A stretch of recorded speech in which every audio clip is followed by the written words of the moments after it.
Thank you so much, Chirag. And I think this will seem a bit sedate after such an excellent discussion, decoding failure of ACL graft. But then we are faced with situations where we need to do a revision ACL reconstruction. And the questions that we need to ask of ourselves are, why did the graft fail?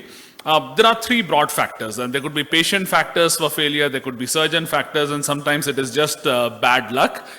In the sense of levity, if you look at the etymology of the word patient, it originates from the Latin pati, and that means to suffer. So anyway, moving on.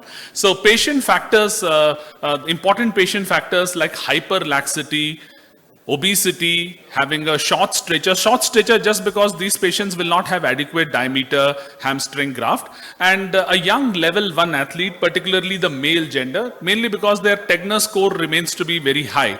So a high active patient will tend to use the ACL graft to the fullest and may have a failure. You can have bony factors like varus, presence of altered tibial slope. Research is still ongoing. We really don't know what is the magical cutoff number, but increased posterior tibial slope is a factor. You could have biological failure with allografts, and of course we saw Dr. Sheetal do an artificial graft, and the question always remains whether they integrate biologically. So one way to move around this is to be prepared with all kinds of grafts with you. Now we have the biological graft with us. You can probably keep it on your back table. So I am always prepared to take a bone patellar graft, a quadriceps with or without a bone plug, or even a peroneus longus. In some cases, the hamstring graft can be prematurely transected. It may be inadequate. So you can mix a semitendinosus with a peroneus if you think so. So be prepared for alternate grafts. And when you look at a chronic ACL deficient patient, this is a young resident doctor, be prepared, just be aware of asymmetrical alignment. Just the presence of varus in both the knees will not encourage me to think of high tibial osteotomy along with an ACL reconstruction. But if you have a knee like this, both sides are in varus, but the ACL injured knee on the left side is in greater varus than the other side. So that is one area where I think of combining an ACL reconstruction with a high tibial osteotomy, because it can lead to failure. Now, surgeon factors, I see that most of the crowd is a young crowd, and obviously you need a certain number of years to get adequate volume for ACL surgeries.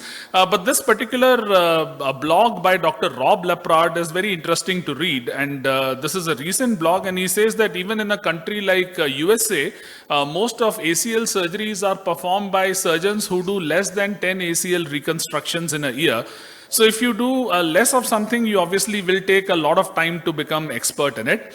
The other is inadequate workup. Just looking at the patient with the myopic eyes of a torn ACL and ignoring the collaterals, the other cruciate ligaments, ignoring alignment, etc. The third is inadequate technique, and this is by far the commonest cause of revision that I see in my practice, poorly placed tunnels, poor technique while doing. Inadequate fixation also is a rare cause. Some areas like tibia, if you have soft bone, do think of a backup fixation. So inadequate workup, BIST, collateral and PCL injuries are costly, and this is one example. So this is another lady who came to me with a failed ACL, and the MCL was treated conservatively. Now an isolated MCL will generally do well non-operatively, but if you have an MCL plus an ACL, and if you just reconstruct the ACL and leave the MCL alone, this is probably what will happen 8 to 9 months down the line. And this is a very nice photograph taken from an arthroscopy journal article. So you have to look at all these things when you are reconstructing the ACL, the meniscus. We saw Prathmesh preserve a very difficult complex meniscal tear, but he probably thought that it will give him added stability. Look at meniscal ramps, look at meniscal roots, look at varus and valgus alignments, look at the lateral gutter drive-through sign for instability on the posterolateral side, look at the coronal plane alignment. So all these things must be in the back of your head when you're planning your ACL surgery. I'll probably skip this video. It's not relevant since we have seen excellent live surgeries, but I at least like to have a uniform way of making tunnels on both the femoral and the tibial side. And every case I like to get the x-rays, look at where my tunnels are and learn through iteration. Sometimes, especially in the tibial tunnel, we rely on soft tissue landmarks. Most of us don't do intraoperative fluoroscopy. So you may get up with anterior tunnels, and it's only when you do imaging, 3D imaging of this type, that you will understand where your own failures lie.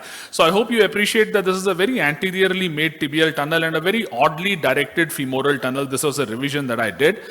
You could use published landmarks like the Stobley and the Roshning line. The Bernard Hertel grid is very impressive, but it's difficult to reproduce on a lateral X-ray. But at least the Stobley line, the center of the tibial tunnel should be between 39 to 46% from the anterior tibial cortex. It's interesting how the young generation can teach a lot of things to our generation. One of my younger colleagues brought this to my attention. In this particular ACL reconstruction that we did together, I felt that the tibial tunnel was anterior, and within less than a minute, he came back with the answer. And you have softwares like this which help you calculate percentages. And if you are lazy and you don't even want to do this, you can just input this X-ray to ChatGPT and ask, is my tibial tunnel okay? That's what he did. He just put the X-ray in ChatGPT and said, analyze tibial and femoral tunnels. It will not only analyze for you, it will also give you very useful suggestions which you may or you may not take. A very quick recap of bad luck. This is elite cricketer. Despite my reticence, he returned back to elite cricket in less than, I think, 3 or 4 months and landed up with this situation. So it's a traumatic re-rupture. Infection can spoil any well-done ACL reconstruction. I routinely pre-soak all my grafts with vancomycin 5 milligram per ml in the hope of reducing infections. Think of outlying complications like venous thromboembolism. Even though it will not cause graft failure per se, it will cause your surgery to fail. Thank you very much indeed for your kind attention.